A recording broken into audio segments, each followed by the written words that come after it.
success is if you can like step back at the end of the day and know like I gave everything I had today. I did it with gratitude and with curiosity, and I'm so freaking happy. I don't know, that's so cheesy to say and that's not very succinct, but I think it's just being true to yourself and like being present and loving what you've done, what you're doing. Welcome to For the Long Run, the podcast exploring the why behind what keeps runners running long, strong, and motivated. I'm your host, Jonathan Levitt. Through personal and professional connections in the running world, I have the privilege of getting to know some amazing athletes. I've always been fascinated by the psychological aspect of running, and this podcast is aimed at exploring this and much more. I hope you enjoy.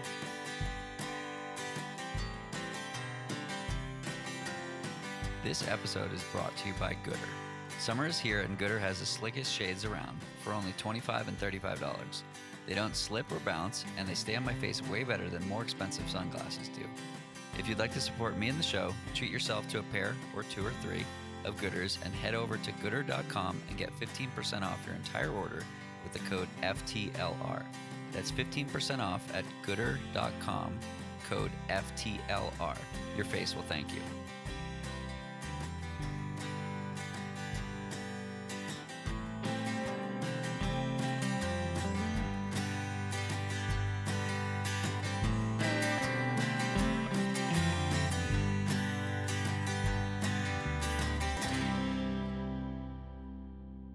Welcome back. I have Stephanie Garcia joining me on the podcast today. Stephanie, thanks so much for taking some time to chat. Thanks so much for having me. I am thrilled to be here. I am thrilled to have you here. This is the second time I've gotten to talk to you in 2 days, so lucky me. And we're now teammates. Yes, we are. Go swap. I want to do a little like dinosaur roar, but I've got to perfect that before I unleash it on you. So yes, you can save that for your next race. Exactly. Yeah. Growl at some people on the starting line. That would be a really good new look for me. I think it's what you do in Spartan races. I don't know. We'll have to explore that one further. Yeah, for sure. So before we get too far into it, the first question, who is Stephanie? Gosh, Stephanie is just a make it happen kind of girl. I mostly grew up in Northern Virginia, was a walk-on at the University of Virginia track and cross-country teams, where I found some success pretty early on, mostly in the steeplechase. Then I was lucky enough to be sponsored by New Balance for a decade of my athletic career. I'm still currently sponsored by them, but I've just recently made the decision to transition from track to trails and OCR. So big change athletically, a change in my identity, to be honest, but I'm just I keep going back to like who I am is I'm a make it happen kind of girl. I love that. And the fact that you led with that versus I'm a steeplechaser turned trail racer. It's, what you do. It's not who you are, which I talked at length with Megan about on the podcast about identity as an athlete versus identity as a human who happens to run.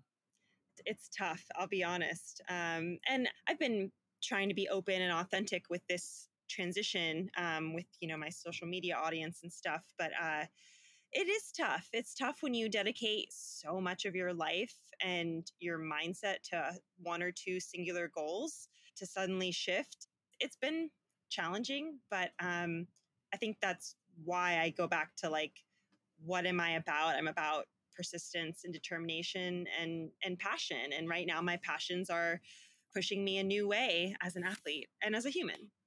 Very cool. So let's take a few steps back and set the stage for Steph as the runner. Do you remember your first run? I remember growing up, my mom would take my brothers and I to a local like high school track and just to wear us out. And my brothers would never run. They would just play, but I would run laps very diligently. And so maybe my type A personality, but yeah, I remember running then. Middle school, they would do little races for us that I was always in the top 3, 4.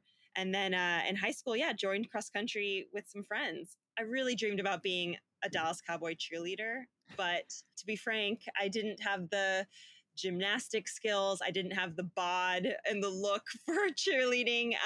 And so I ended up going to cross country, but that was well worth it.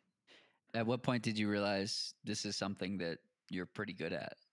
In high school, as a freshman, I became the best freshman on the team. And there were three seniors who are our captains, and I was on the 4x8 with them, and we finished third in the state. So that kind of made me realize, like, oh, like I can be competitive here. And I was in a small program. Virginia has like three divisions. We were the middle division. I was never like contending for a title. I was never, going to Foot Locker or anything like that. But I also just didn't know what I didn't know. That's always served me well, that like ignorance is bliss mindset. So I didn't know that I probably wasn't good enough to run at a D1 level. I just thought, well, I'm running now. Why wouldn't I run in college? And then you did.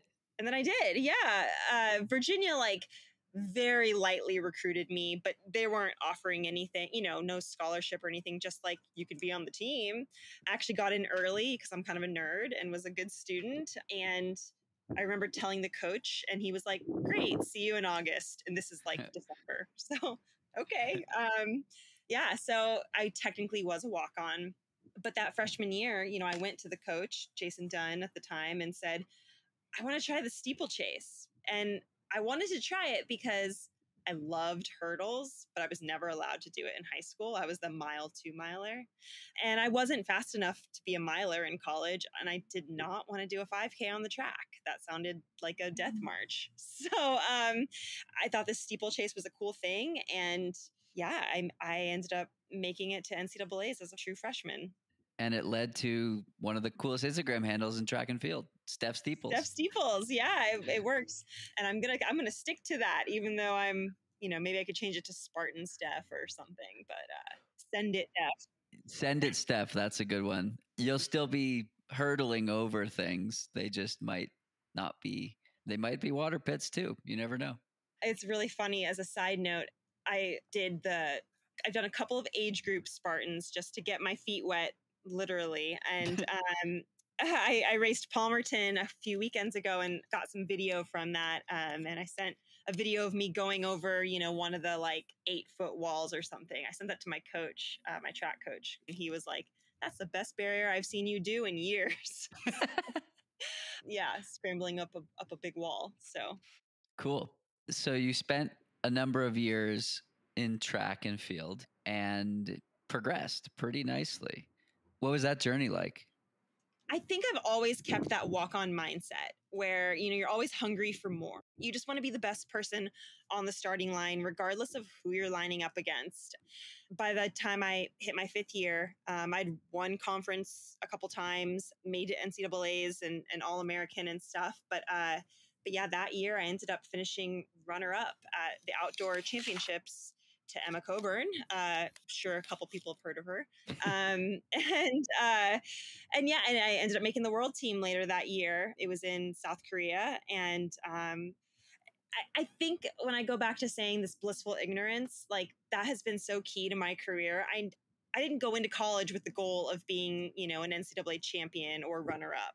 I didn't go into my 5th year with the goal of making worlds. That was not even part of the equation. It was just, can I break 10 minutes in the steeple? At the time, guys, that was a big barrier to break. Shows you how crazy the steeple has gotten over the past few years. But I just was always open. And again, took it race by race and saying, again, I want to be the best in this race today. Yeah, I've had that mindset and that's really served me well. So basically, as I made it through college and getting to that 5th year, I ended up getting a chance to go pro. It was the year before the 2012 Olympic trials. And so started my relationship with New Balance, and that was kind of that transition. What has it been like to have one consistent sponsor for 10 years? I feel like that's out of the ordinary and lucky. I don't know if it's out of the ordinary in the track world, because all of my, compatriots with Team New Balance have been there as long as I have. I guess New Balance is just one of those companies that's very consistent and loyal, and they keep you on through, they keep supporting you through highs and lows. At least they have for me. I've seen a lot of change, literally in like the quality of the gear, but also in the mindset around marketing. I remember my first years with them, they would fly athletes out for their commercials and their print media and stuff, but they don't do that anymore. So it's just been really interesting to see how that mindset has changed and evolved as far as sports marketing goes. Yeah, it's been interesting to watch the evolution of brands working with pro athletes to brands working with what you would consider influencers. And it's probably cheaper. And you see it across the board with all shoe and apparel brands. I can't really think of any that don't do that at this point. But I'm curious, what was the conversation like when you shared that you were transitioning out of track and field and into this whole new arena? So I will step back and make one side note. I am still sponsored by New Balance, but going into 2021, the pandemic affected every company. And I'm sure that I'm not the only athlete that this happened to, but technically my contract was supposed to be up at the end of 2020. And I think I had an option year. And going into 2021, they said to me, hey, like, we want to keep supporting you, but we can't support you with a salary, which I mean, not that I was making big bucks anyway, but it transitioned from a salaried contract to just travel and gear. And that is amazing. And so many people would love just for that at baseline. And I'm very grateful for that. But it kind of took the pressure off when I was making the decision to, do I push through injury and some mental health challenges to try and compete at the trials? Since I wasn't getting paid by New Balance, I didn't feel a pressure to do that. And so then when I went to them and said, hey, I'm not going to race trials, I'm going to transition and I want to do trails, I want to do OCR. They said, hey, we're actually kind of interested in upping our game when it comes to trails. They have some new trail shoes coming out soon. I'm excited about them. And they said, yeah, we'll continue to honor the contract we have with you now through the end of the year. And so I'm grateful for that. They didn't have to do that. I think right now I'm taking the mindset of, I want to really love what I'm doing athletically versus feeling pressure or feeling burnout. And that's kind of where I was the last little bit of my track time. That's fascinating, all of that, and sort of how it led into where you are right now. Mm-hmm. Do you see it as a blessing in disguise that you didn't have to compete at the trials? Yes, I do see it as a blessing in disguise. It was a weird decision to make. I mean, I thought about the word Tokyo every single day, every single run for years. I mean, probably since missing the Olympic team in 2016. And so then to shift away from that, to really wake up and realize that this wasn't serving me any longer. I am, again, blessing in disguise, grateful that I was in a position where I didn't feel like, oh, I'm making so much money and it's dependent on me racing on the track. New Balance never had any of those. You heard the stories about Nike having race requirements for their athletes in 2020. Like, New Balance didn't have any of that, which I'm so grateful for. They're an amazing company. Yeah, it was really helpful to not have to feel that pressure or obligation when it was not serving me any longer to race on the track. What was the final straw that allowed you, I don't want to say be at peace, but if be at peace applies here, then that's the question. But what was the final straw that allowed you to make that decision? Because, right, it's, as you said, it's something you thought about every day since 2016. And I can't imagine that experience. And then, like, you're not even talking about it in a way that sounds regretful. It's like, it sounds like you are at peace, or you have been at peace. Is that an accurate assessment? Yes, it doesn't mean it's not Hard. like so heartbreaking. Right. I watched all the trials. I watched all the steeple. I, to be really honest, only like my really close friends know this. Like, the day of the steeple final, I was a mess. Like, I was anxious. I was, like, shaky, like, both in a pre-race kind of way, but also in like an anxiety and a mournful kind of way. I think this will be the last steeplechase championship where I feel like I should have been there. Moving forward, I wasn't expecting to continue past 2021 in the steeple. And so I won't feel that same hurt of not being there. But to go back to your original question, it was building up for me. I have not steepled since 2017. And the journey since then, was training with Robert Gary in South Carolina, 2-time steeple Olympian. He's amazing. I had my best years with him. We ended up taking a little bit of a break, and I went and trained with Kim Connolly and Drew Wartenberg in Sacramento. Raced some 5Ks there, but was coming from some nasty injuries, so it wasn't really at my peak at all. And then I joined Robert again to train for Tokyo.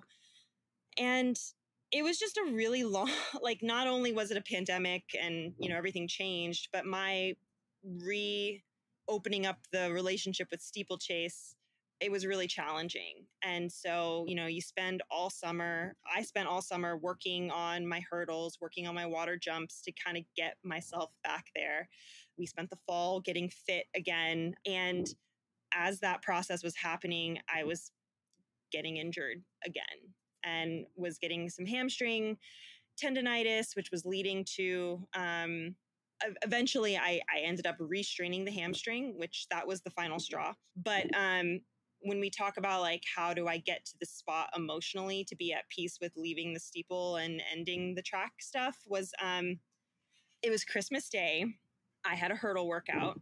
My partner and I were in Phoenix at the time, and, we're sneaking onto some community track and bringing our own hurdles and trying to do this workout on Christmas Day. And it wasn't going well. Things hadn't been going well, between feeling the injury coming on, but also just like mentally struggling and thinking like, if I'm struggling just going over these little hurdles on this community track, how am I going to line up against the Emmas and the Courtneys of the world and try and make a team? And I just broke down in the middle of it, just crying, and was like, I don't want to do this. This isn't fun. I don't love this. I've had a great career. Like, I'm not ashamed of what I've accomplished. Like, I'm proud.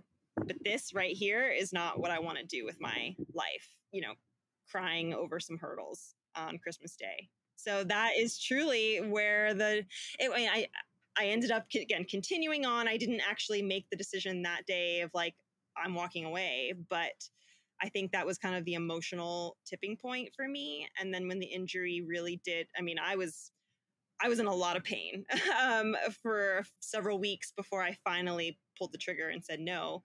But emotionally being at peace, that was kind of my like come to Jesus moment of like, this isn't right. What happened next?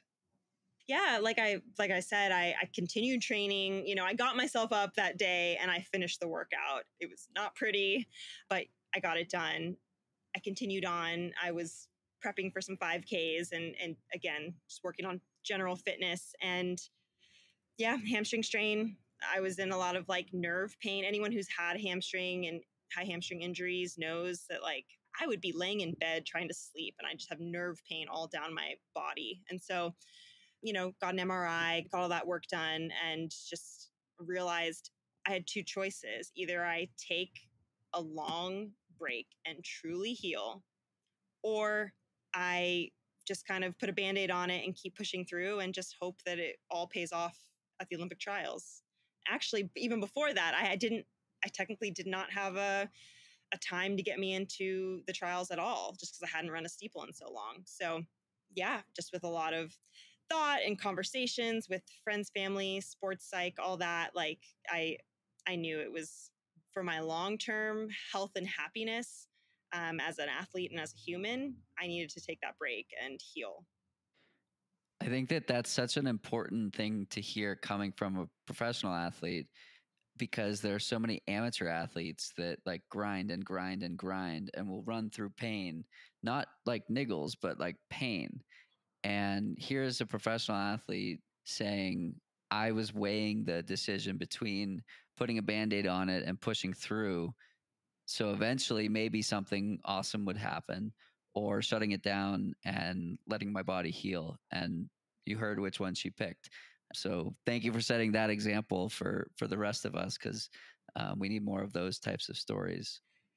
Yeah, I mean, again, it wasn't easy and it didn't happen Right. overnight, but yeah, it's all about playing the long game. And I think, again, that's where it comes back to that, like, make it happen, walk on mentality. When you hear make it happen, that does make it seem like it's run through everything, grit Grind. Yeah. through, yeah, grind it out. But really, it's about optimizing and finding the right way for you. And it's not going to be the same for everyone.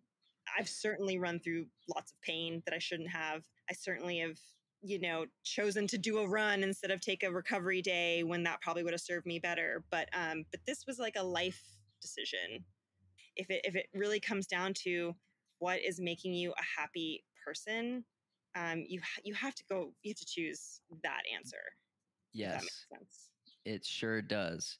So, happiness. David and Megan Roche wrote The Happy Runner. Let's talk transition to being on swap. I'm always curious for athletes at your level. First, how did you get connected with them?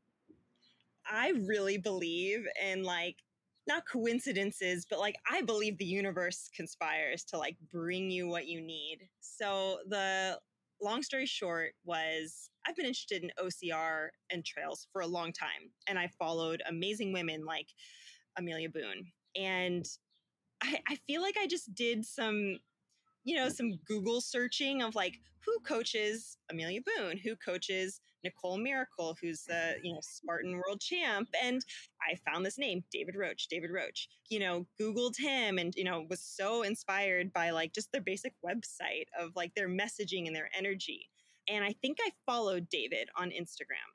Well, like literally that same day, I posted a picture from a trail I was like hiking on. Again, I was taking time off for this hamstring. And he DM'd me to that trail picture on my stories and was like, this is amazing, woohoo, something that he would say, and I That was like, checks out. right. And I was like, oh my gosh, does he know I've been like stalking his website and his athletes? And like, I had this backup plan of like, okay, like start following him for a little while and get the vibe and then maybe like send an email. And I sent an email to like the Gmail account they had on their website. And he actually didn't reply for a little bit. And I ended up DMing him back and was like, hey, like, I sent you an email. Like, and he's like, oh my gosh, I went to spam. He responded immediately. He's so considerate and communicative. But it was just perfect where I was thinking about this and all of a sudden here we are connecting on Instagram randomly. And I know he coaches these like women I've admired for years. And yeah, I just reached out and, like so nerdy, like giving him like my stats. Like, I promise I'm like a good runner. Would you consider maybe working with me? Like, I want to do these crazy new things. And yeah, he was amazing. We got on a call right away. What did he say?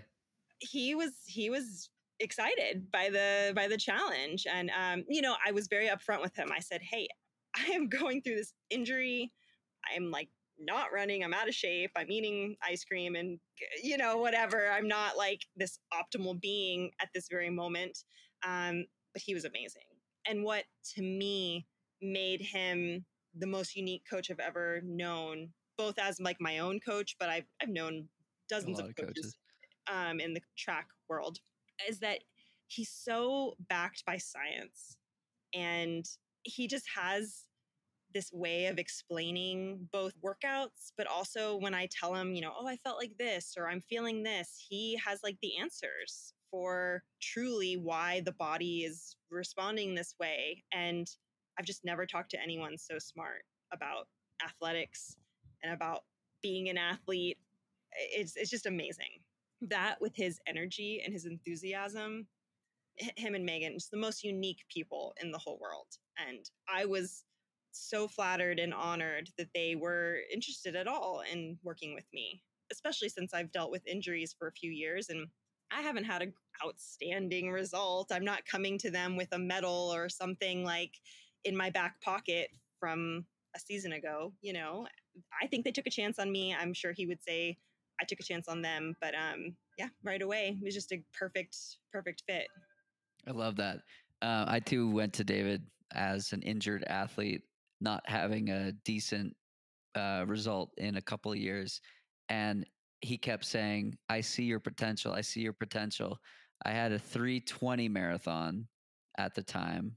And today we were talking about faster than a 2:44. And he was like, I see it in you. I see your potential. And the crazy thing about, I've said this to a couple of people, the crazy thing about the things that he says of that nature are like, he's telling me I can break 2:44 in the marathon. My first marathon was 3:35. It's like an hour, almost an hour faster. And my PR right now is a 2:59.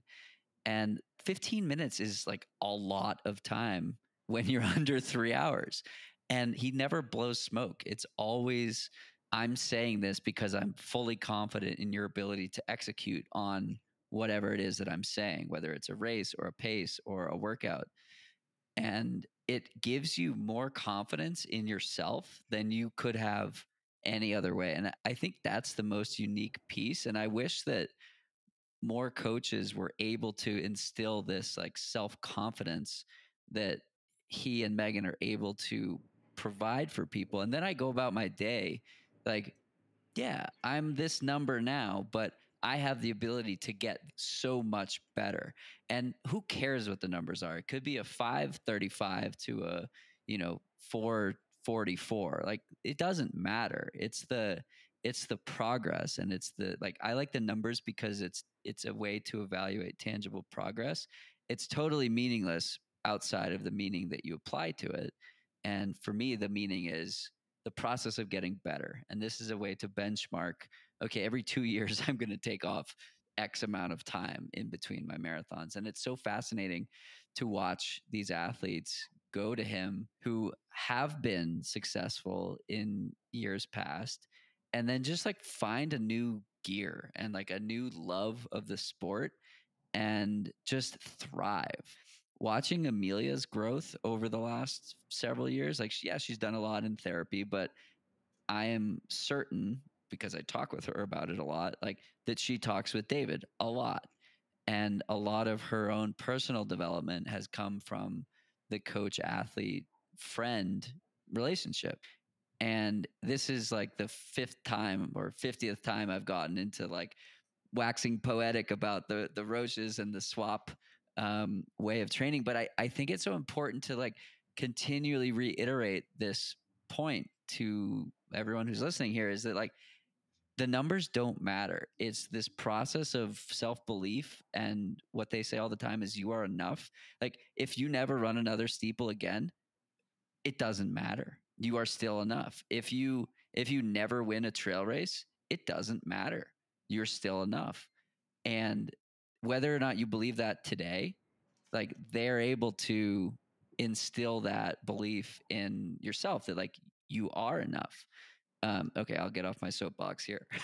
No, I'll um, just chime in on that and say that what is truly unique about David and Megan is that they approach each athlete as a whole individual being, and they care about whether it's like in my short time working with David, yes, we talk numbers, we talk workouts, we talk all that process stuff, but we also talk about, what's going on in my life and a stressor, or I have this family thing happening and I'm really upset about it, or, it's almost like part therapist. And in my experience, so many track coaches, college coaches, they don't address that side of it.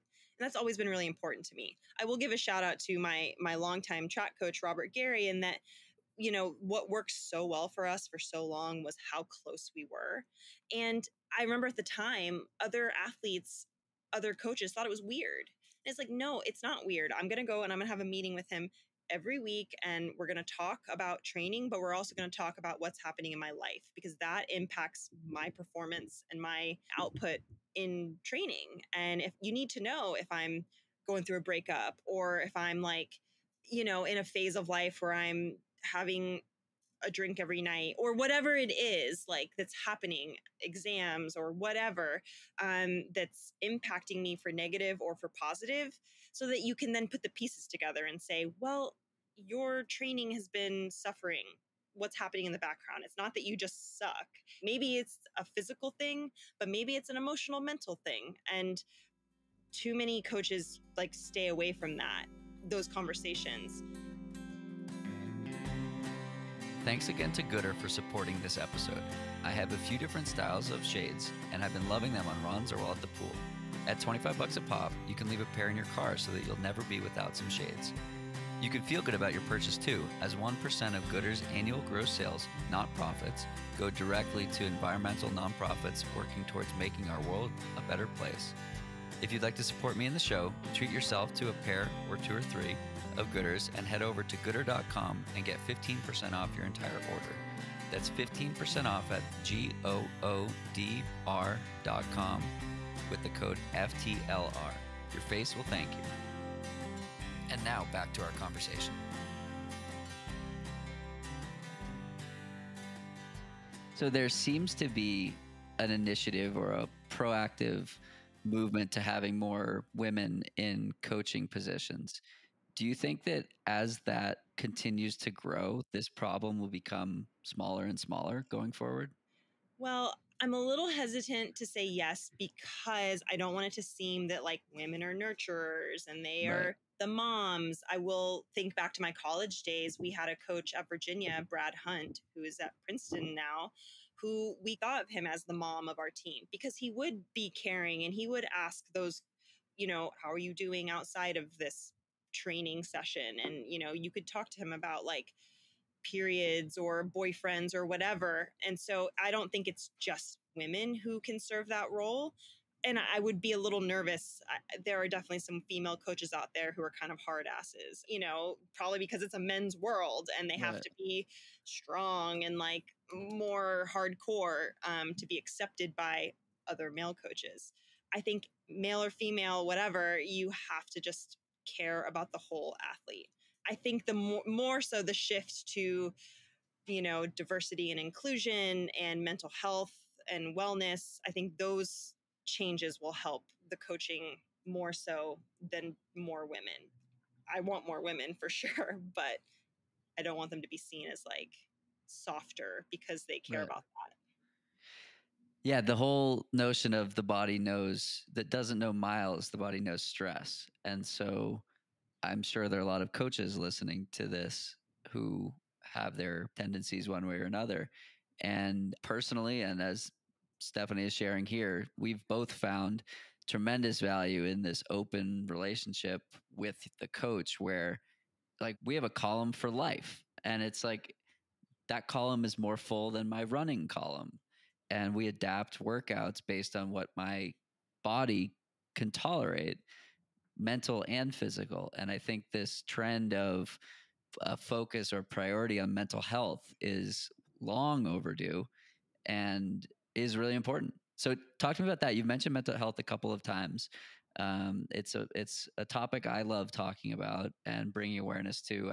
I saw a therapist when I was, I don't know, in elementary school and through middle school, and it's probably why I'm still here today. Took antidepressants in middle school and high school, and again, why I'm still here today. And I think it's important to talk about things like that. And I still see a therapist, and I think that's important too. So talking about your experience with mental health and where that comes from.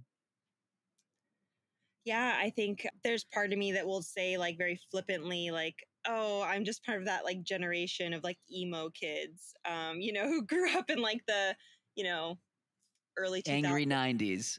Like even like the emo music of like 2004 and 5, Blink 182, all that. But I will say that I've definitely had a lot of insecurity, body image issues. And what really started me on a need for very focused mental health and sports psych work was after falling in 2016 at the Olympic trials and then falling again in 2017 at the US championships. I developed the yips around the hurdles. And so it wasn't a physical problem, like it was a mental block. And so, but that's also led to me working with, I worked with a fantastic sports psych in Phoenix who works with a lot of pro athletes and non-pro athletes. But that also led to me acknowledging the impact that other insecurities in my life or other things that I went through, with family and all of those kinds of topics, how that impacts how I speak to myself, how I believe in myself. I mean, so much of mental health is that. It's like, what are you saying to yourself when times get tough? And because those are the things you're going to say to yourself in the middle of a race.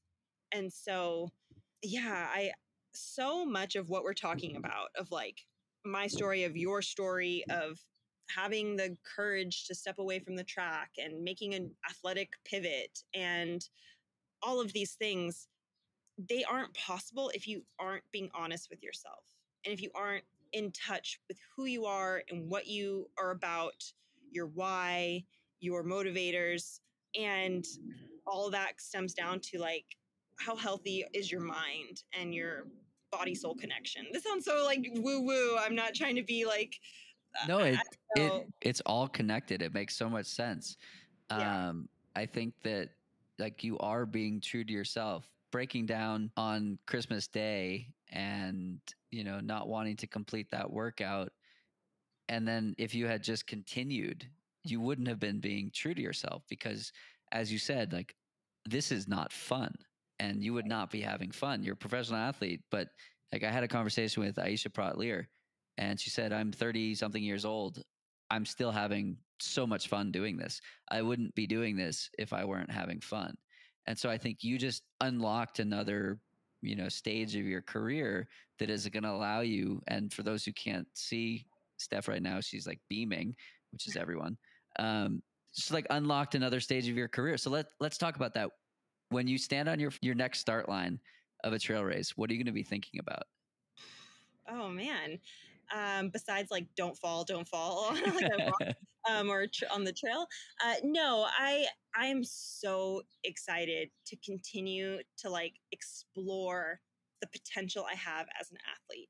And maybe I will never be at an elite level again. Maybe not. But maybe I will. And so much of what I've talked about with David and what he's seen through my training so far, I mean, we're still very early in this journey. I'm still very early in my return to fitness. I certainly wouldn't say that I'm like close to my peak or whatever, but right now I'm just so damn curious. I'm so excited and curious about what this next phase will bring. And maybe it'll just be a couple seasons, maybe it'll be another 10 seasons. But the next time I stand on a starting line for a trail race, I'm just going to be grateful and curious and ready to push myself, because I truly believe that there's more. There's more out there. And that's what's so freaking exciting about being a runner, is that you can do so many different things. You can road, trail, track, OCR, triathlon, like whatever it is, there's a place for you and a way for you to challenge yourself and to find new limits. I keep going back to this like cheesy catchphrase, like walk on mindset, but like that's what I'm bringing to this next phase of like, I'm not being handed this, I'm going to earn it. And I'm going to just be blissfully ignorant and like not know that I'm standing next to, a Courtney Dauwalter or an Amelia Boone or a Grayson Murphy or something. I mean, I obviously will know that, but like to just not know, like, how am I going to stack up? Let's see. Grateful and curious is my favorite. I love that line so much. You talk about the curiosity of being on a start line and the grateful aspect of just being able to do it. Before my last marathon, I spoke with Shalane Flanagan, and she said, I never feel more alive than I do when I'm racing. And it's that curiosity of like, what the hell is going to happen in these next few minutes, hours, days, whatever it is. And so many of us live in such comfort, all things considered, that it's this like ability to explore the unknown that is so like, I don't know what I'm trying to say. Like that's living, right? That's, you're doing it. You're figuring it out and finding out, what you're made of. I think that when things get hard, as you were saying, like, what are you going to say to yourself when things get hard? That's where we grow the most. And when you're in that headspace of I'm grateful and I'm curious, like literally anything is possible. Absolutely. Yeah. And that's what I want to be guided by for this next phase of my life. So, I'm absolutely getting the best setup, working with David and Megan. And there is a freedom to being able to like choose what I want to do right now. That's another thing that I'm adjusting to, track. It's new, right? There's like a set flow to a year when it comes to elite track. And now there are big races every week. Every week, it seems like. And there's this like exploring aspect. It's all new to me. And yeah, that's the other really, really awesome thing about trails and OCR and even road, which I haven't done. I'm not planning on doing road anytime soon, but maybe in the future. But with the tracks are all the same, essentially. And the steeplechase, there are the same barriers, but a trail, like you can't compare course to course. It's impossible. I mean, I did this like monster trail run in Indiana last weekend that I was like, what does this pace mean? And you can't compare it to what, right. David ran in Colorado or what whoever ran in California. Like it is just, you can't. It's so different. Yeah, it's wild. I did 20 miles at a 17-minute pace a few weeks ago, and it was hard. Right. And that's like, there was 3,500 feet of climbing. We were at, 12,000 feet, and it's just like, it doesn't matter. Pace doesn't matter. Do you have a lot of experience running trails, or this is just the curiosity and I love nature and I want to go explore it? Yeah, it's mostly the latter. I ran a little bit of trails while I was living in Charlottesville during my time at Virginia, but no, the like most trail I've gotten is like, like Woody Mountain Road in Flagstaff, which is like a rocky, but like regular road, wide right. dirt You can road. drive a car on it. Yeah. Yeah. No, so like single track trails is still pretty new to me. But I'm so curious. When I was living full time in Phoenix, I lived right next to the Phoenix Mountain Preserve and could just cross my street and be on those trails. And it's, again, very different than East Coast trails, but this just is so cool and so beautiful. And again, I followed a bunch of trail runners, men and women, and it just looks like such an adventure. And the community looks so badass. Like, give me a race where you're running overnight and you're having like Pop-Tarts as your fuel. That is not what a track race looks like. So, yeah. We got to get you out to 100-miler. The energy at a 100-mile race is, I mean, you see some things and you see like the purity of the human spirit. And just how selfless people can be in order to help somebody else achieve their goals. Yeah, I have this like dream bucket list of like doing Jamil Khoury's Cocodona 250 from like Phoenix to Flagstaff or wherever it starts. But I mean, it looked like it was so brutal. The very first one they just did in May, but sign me up for that one day in the very far future. Why so long? Why so long before I do it? No. Why such a long distance? Oh, mostly just that race. Just because that race seems amazing. And I love Arizona and like how cool to do that. That's like the other crazy, amazing thing about being a runner is that like you can go anywhere in the world and see it from such a unique angle because you're running. Totally. Switching gears a little bit. What does success mean to you? Success means to me, well, I have like two thoughts. What I would say to like college athletes or any athlete is like success is what happens when preparation meets opportunity. But I will also say that like success is if you can like step back at the end of the day and know like I gave everything I had today. I did it with gratitude and with curiosity and I'm so freaking happy. I don't know. That's so cheesy to say, and that's not very succinct, but I think it's just being true to yourself and like being present and loving what you've done, what you're doing. I love that. Success is a journey, not the destination. No, I think your first answer is like very a literal. It's a very literal interpretation of like how to be successful. Well, prepare properly and get lucky on race day and have the wind blowing in the right direction, and you take your pre-race poop and everything is perfect. Perfect. Um, all these variables that we don't really control, and then the other one is you control everything that you just said. You control your mind, you control your gratitude, you control the ability to be happy and choose happiness. And it's so fascinating to ask this question to professional athletes. And so rarely do I ever hear anybody say, going to the Olympics or making a team or representing my country. Like, those are objective measures of like what somebody might consider successful. But then what happens? It's a means to an end. It's a bump in the road in this overall journey, right? It's a moment in time, but you have to stack those moments up to like at the end of your life, what is going to like make who's going to come to your funeral? What do you want people to remember about you? Like, I want people to remember that I never gave up and I always believed in myself and that I was true to myself. I agree. Like, there are times where I feel like a fraud saying I'm a elite track runner because I'm not an Olympian, but I can, spew off all my like accolades and PRs, and that sounds impressive. But that's not what I remember about my track career. I remember the warm ups and cool downs with my training partners. And I remember the great, exciting races, but I remember the like fun and joy of grinding it out with friends that I loved. And more so that I remember standing on a podium.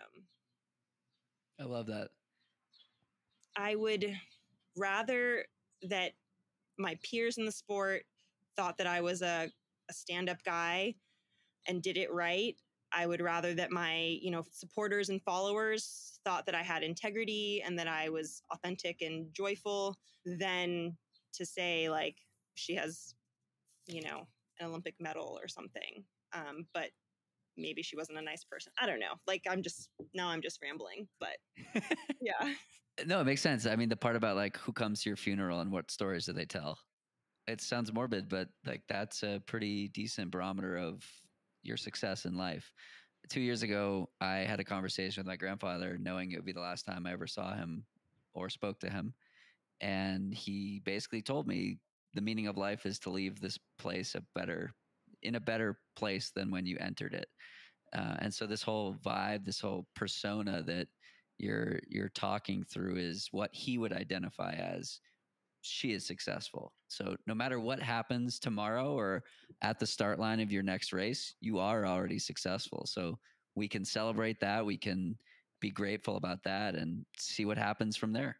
Yeah, I've had some people ask me recently, as I'm making this change in my training and in my racing, and they're saying like, "Well, why are you doing this?" And on the selfish side, it's yes, I believe there's more potential in me, and I want to find it. But on an like, I'm doing this so that young girls out there can see her to be her, can know that there is someone with a Hispanic last name that's out there like running big races and that they can too. That maybe if this wasn't part of their culture or their upbringing, that they can learn that this is something that's for them if they want it.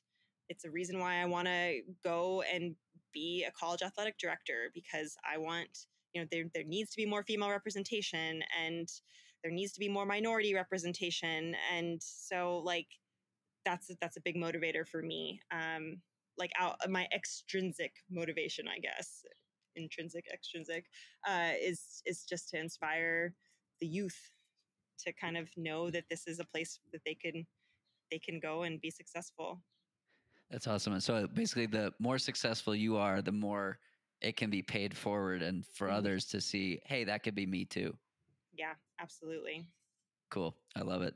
Well, I could go on for hours with you on this, but hopefully the next time we go this long and rambly is sharing a run together. So we'll have to plan a boulder training camp or something like that, and tacos with the roaches. Um, Perfect. Sounds like an ideal day. yes. Thank you so much for taking the time to chat and sharing all of this about you and this new journey that you're on. For those who don't follow you yet, where can we find you on social? Instagram and Twitter at Steph Steeples. I think Steph_Steeples. Yeah, mostly live on Instagram, but always super excited to engage with my new friends in the trail and OCR community. So yeah, hope to see you there. Awesome. Well, thanks again, and we'll see you out there. Bye. That's it for today's episode. Like many long runs, it's sad when it has to end. I hope you join in next time on For the Long Run, and in the meantime, happy trails. If you enjoyed this episode, it would mean a lot to me if you shared it so that others can find it and enjoy it too.